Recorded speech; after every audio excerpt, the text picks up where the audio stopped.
let's dig into this with Peter Mathews. He's a professor of political science at Cyprus College and also the author of Dollar Democracy. He joins us now from Los Angeles. Peter, thanks for sticking with us throughout this whole night. I am curious about these demographics that we're seeing, especially in Florida. As Andy was saying, there's huge support for Trump from Cubans and Hispanics. What's behind that? It's primarily the Cuban Americans and the Venezuelan Hispanic Americans who came more recently as refugees from the Venezuelan situation. And they have a very hardcore anti-communist or even anti-socialist impetus. And they're putting that out there. They're using that. And Trump has been using that to spread rumors that Joe Biden is a socialist. And that kind of thing could have affected it, the vote there in Florida, especially with the Latino community, or Hispanic community, I should say. Because the Puerto Rican Floridians are in the Biden campaign. So I think it's which particular Hispanic groups we're talking about. It's primarily Venezuelans and Cubans. And the usage of this anti-socialist rhetoric by the Trump campaign, very unfairly trying to characterize Joe Biden and tarnish his reputation with those voters.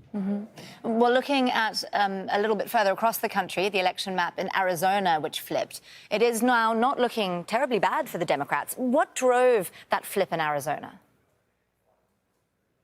There were demographic changes, and of course, many of those Latinos who live there are more progressive and more liberal, especially the younger people that voted this time around, than the Floridian Hispanics. So that's a different type of demographic of the Latino or Hispanic community in Arizona, and the numbers have surged. The numbers of Hispanics in population and voting age population has gotten much larger than back in 2018. Young people voted there a lot more as a whole. Young people as a whole of all ethnicities in Arizona surged this time. And Arizona is definitely going to go for Joe Biden. I'm pretty sure about that. Peter, after the polling errors that we saw back in 2016, how do you think this year's polling error that we're seemingly seeing in the Southwest, how will that be regarded? Well, a great skepticism of polling from a lot of sources, because now it's going to be 2 elections in a row. But I think what we have to do is to go to exit polling to see what happened exactly. I do think there may have been a hidden Trump vote that was not picked up by the pollsters. I think Trump's tours in the middle of COVID was very dangerous for people's health. It helped him get a lot of the voter enthusiasm among his voters, and some of their friends and relatives who did not vote last time were brought into the fold to register this time to vote for Donald Trump. So I think the exit polling will show us where the errors were by the polling, by the regular polling, that predicted a much higher turnout for Biden, but it actually didn't result. So we have to see in terms of the vote count and the exit polling, which can also be matched up with the regular polling before we can actually answer that question. Well, Peter, it does feel like the president had a fairly good night. As we've been saying, that blue wave never quite materialized. Yet Trump is already questioning the legitimacy of this whole process. What, in your mind, is his strategic thinking here? It's very difficult to get into President Trump's mind at times, but I think what he's trying to do is to really make it look like there's no legitimacy to a Biden victory, even if Biden ekes out a victory by winning those 3 blue wall states. And he just very well might do that. And so that way Trump can say, no, this is not really what happened. They counted votes after the election deadlines, which is a complete lie.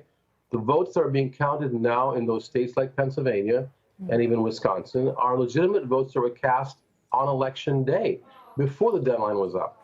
If they were postmarked, the courts have decided that the Pennsylvanians can count those votes as long as they were postmarked on election day, which they're doing. And Trump is trying to delegitimize the whole process by sowing confusion and trying to get his supporters to think that there's actually voters voting after the election is over, which is totally, to me, egregious, is unethical, and it's actually delegitimizing the American system of democracy. And I think this is something the president should take responsibility for not do it, basically. You mentioned the system of democracy there. I want to ask you about the unprecedented levels of polarization that we seem to be seeing across the country now.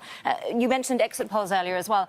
Has that given us any indication as to what the priorities were here? Did party Trump policy this time round?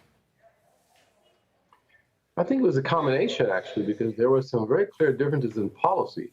The people who voted for the Democratic candidate wanted more government action to help save us from COVID, to be able to have this $2.5 trillion investment once again, to be repeated again. Whereas the other one said, Trump said, we didn't really push that.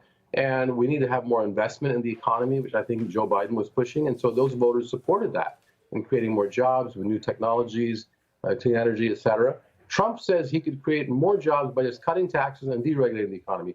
So that's how a right-left continuum was able to separate the two sides, but also the racism, the xenophobism, the activity of being anti-immigrant, that kind of thing that Trump brought back once again, as he used back in 2016 to win a very bare-knuckle victory, very small victory. He won that by using and starting his campaign off with those racist tropes about immigrants and Mexican Americans and Mexican immigrants, and he's said really bad things, and he brought that back again this time around, and that's what's divided the country as well. And, you know, when there are economic crises around, people tend to fall for this kind of demagoguery, and it's very, very dangerous and sad and wrong for democracy. So this is what's been repeated again, and we'll have to see how it ends up. And we'll have to see how this all plays out over the coming hours, days, potentially weeks. Peter Mathews there, Professor of Political Science at Cyprus College. Thanks again for joining us here on Al Jazeera. You're welcome. Thank you.